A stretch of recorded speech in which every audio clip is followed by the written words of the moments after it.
Et si ce que vous voyez n'était pas la réalité, mais une mise en scène stratégique?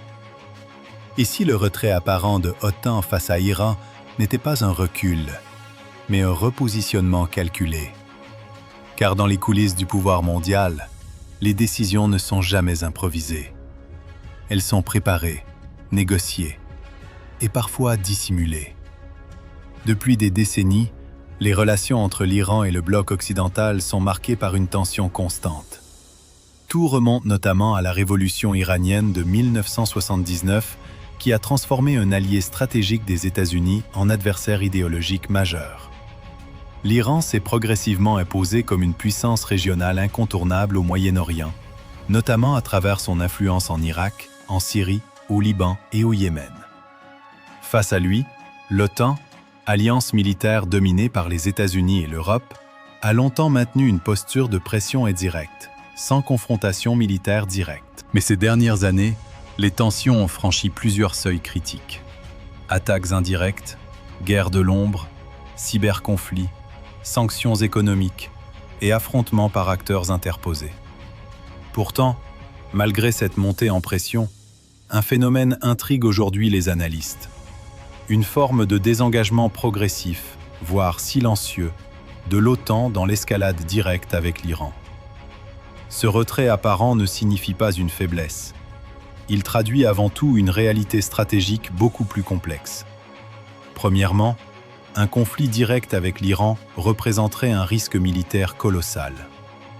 Contrairement à d'autres pays du Moyen-Orient, l'Iran dispose d'une profondeur stratégique, d'une armée structurée, d'un réseau d'alliés régionaux et surtout d'une capacité de nuisance asymétrique extrêmement élevée.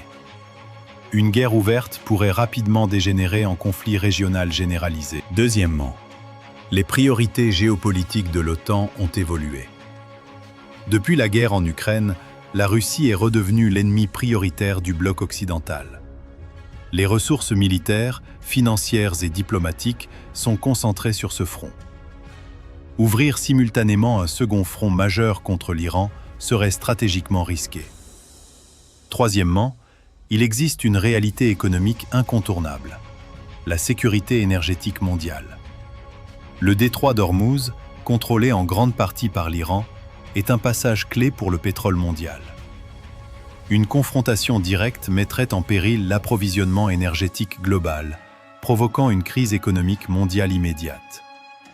Enfin, il faut comprendre que la guerre moderne ne se limite plus aux champs de bataille traditionnels. L'OTAN privilégie aujourd'hui des stratégies hybrides, sanctions économiques, pression diplomatique, guerre informationnelle et opérations indirectes. Ce retrait est en réalité un changement de méthode. Mais ce que les médias présentent comme un recul ou une désescalade mérite d'être analysé avec prudence. D'un côté, les discours officiels parlent de stabilité, de dialogue et de prévention des conflits.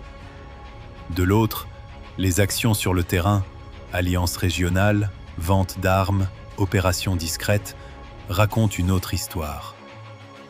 La réalité est souvent filtrée, simplifiée, voire orientée. Le récit médiatique dominant tend à présenter les blocs occidentaux comme des acteurs défensifs, tandis que les puissances comme l'Iran sont souvent décrites sous un angle exclusivement conflictuel. Or, la géopolitique n'est pas une question de moralité, mais d'intérêt. Chaque acteur poursuit ses propres objectifs: sécurité, influence, ressources, domination stratégique. Le retrait apparent de l'OTAN peut ainsi être interprété comme une manœuvre de communication, destinée à calmer les tensions visibles tout en poursuivant des stratégies plus discrètes. Ce repositionnement a des conséquences majeures à plusieurs niveaux. À l'échelle mondiale, il révèle un basculement progressif vers un ordre multipolaire. L'influence occidentale, bien que toujours dominante, est désormais contestée par des puissances régionales et globales, dont l'Iran fait partie dans sa sphère. Pour le Moyen-Orient, cela signifie une redéfinition des équilibres. Les alliances se recomposent, les tensions évoluent, et certains acteurs gagnent en autonomie stratégique. Pour l'Afrique, notamment, ce changement ouvre de nouvelles opportunités, mais aussi de nouveaux risques. Moins de pression directe de l'OTAN dans certaines zones peut signifier plus de place pour d'autres puissances, mais aussi une instabilité accrue dans certaines régions dépendantes des équilibres extérieurs. Dans le monde musulman, cette situation est perçue de manière ambivalente, à la fois comme une victoire symbolique face à la pression occidentale, mais aussi comme un moment d'incertitude quant à l'avenir des équilibres régionaux. Alors, que peut-il se passer ensuite ? Plusieurs scénarios sont envisageables. Le premier, celui d'une désescalade contrôlée, où les tensions restent présentes mais sans conflit ouvert. C'est aujourd'hui le scénario le plus probable, car il sert les intérêts de toutes les grandes puissances. Le deuxième, celui d'un conflit indirect prolongé. Une guerre de l'ombre, avec des affrontements par procuration, des cyberattaques et des opérations clandestines. Ce scénario est déjà en cours et pourrait s'intensifier. Le troisième, plus critique, serait une escalade accidentelle. Une erreur de calcul, un incident mal interprété, et le conflit pourrait rapidement devenir incontrôlable. Enfin, un dernier scénario, plus stratégique. Celui d'un grand réalignement géopolitique.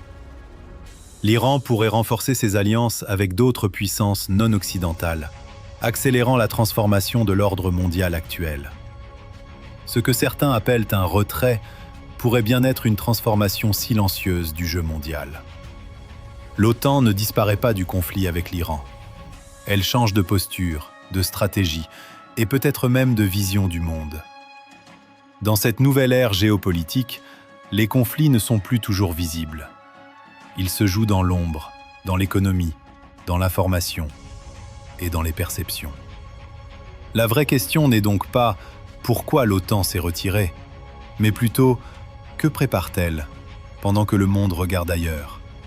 Et surtout, sommes-nous en train d'assister à la fin d'un ordre mondial sans même nous en rendre compte ?